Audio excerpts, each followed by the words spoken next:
So we are right in the middle of this incredible AI revolution. Models are now able to actually interact with the real world. They can use tools, grab live data, and get things done. And a new technology, the Model Context Protocol, is making it all happen. But, and you knew there was a but, with all this incredible power comes a whole new world of risks. Okay, let's get into it and figure out how to lock this down.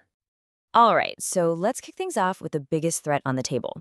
We give our AIs all these cool tools to make them more useful, right? But what if one of those tools has a secret agenda? I want you to think about that AI coding assistant you use every single day. The one you trust, the one that saves you hours. Could it be turned against you without you even knowing? Tricked just by the description of a tool it's using? Well, the answer, and this is the scary part, is a resounding yes. Okay, welcome to the wild world of tool poisoning. And what's so sneaky about this is that we're not talking about some brute force hack on the AI model. No. It's way more subtle. This is all about crafting a malicious description for a tool. The AI reads it, gets confused, and is then tricked into doing harmful things it was never, ever supposed to do. And the damage? Oh, the damage can be huge. A poison tool could be told to secretly leak your company's most sensitive data. Or it could start executing commands on your system it should never have permission to run. It could even set up a secret back channel to an attacker or mess with your entire software update process. Basically, your trusted AI becomes an unwitting mole, an insider threat working against you from the inside out. So you're probably thinking, how on earth is this even possible? And that's the right question. To get it, we need to peek behind the curtain at the tech that acts as the AI's gateway to the real world. And that tech is called the Model Context Protocol, or MCP for short. Just think of it like a universal translator for AI. It's the standard way we're teaching AI models to interact with the outside world, to use tools, to pull in live data, you name it. It's a massive leap forward, making these models incredibly more powerful. So how does it actually work? Well, it's basically built on three key parts. First, you've got the MCP host. That's the AI app you're actually using, like your developer tool. Then there's the MCP client, which is kind of like a messenger running back and forth. And that messenger talks to the MCP server, which is the big gateway to all the external tools and data. It's this trio working together that makes all the magic happen. And right there, that's where we find the real security problem.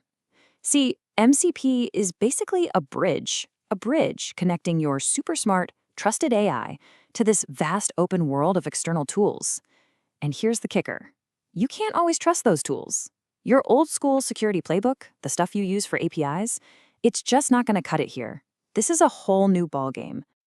So if MCP is a bridge, how do we defend it? Well, a simple little wall isn't going to work. We need something more. We need a fortress.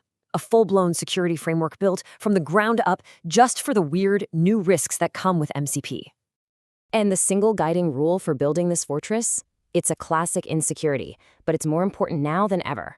Never trust, always verify. We have to throw out that old idea of a safe, internal network. We have to assume that any interaction, any request could be hostile, every single time. And that mindset leads us straight to a strategy called defense in depth. Look, it's not about having one big, strong wall. It's about having layers, lots of them. Think of a medieval castle. You've got the moat, the outer wall, the inner wall, the guards. If an attacker gets past one layer, there's still plenty more to stop them. So, what do these layers look like for MCP? All right, so here's our battle plan. We map every major threat to a specific defense. For that nasty tool poisoning we talked about, we hit it with things like content security policies and running every tool in its own little isolated sandbox. Worried about data exfiltration, data getting leaked? We filter everything going out with data loss prevention, or DLP, and we watch for any weirdly large chunks of data trying to leave.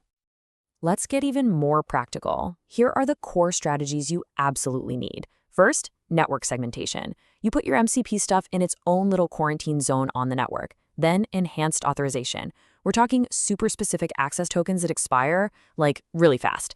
And this one's huge, tool vetting. Every single new tool has to go through a hardcore security review before it gets anywhere near your AI. And finally, continuous monitoring. You log everything, and I mean everything, and then you use AI itself to hunt for any funny business. Okay, so we've talked a lot about the tech, the controls, the strategies, but all of this, really, It's all pointing to one much bigger idea: building AI systems we can actually trust. Because, let's be real, without this kind of security, all the amazing things MCP lets AI do, they're just too risky to use in the real world.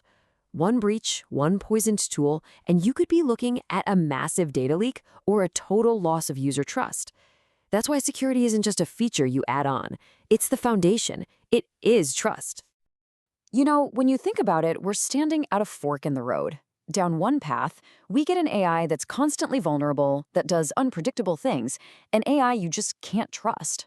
But down the other path, the one where we put security first, we get an AI that's resilient, that's reliable, and that's built on a bedrock of trust. I know which path I want to be on. So if you remember just one thing from all of this, make it this. Priority number one: security is not an optional extra. It's not something you bolt on at the end. It has to be baked in, woven right into the DNA of your AI system from the very first line of code. Which leaves us with one final thought. Our AI models are getting smarter at a dizzying pace. But here's the thing: security doesn't just happen on its own. An AI is only as safe as the system we build around it. So the real question isn't just, is our AI smart enough? It's, are we smart enough to make it secure?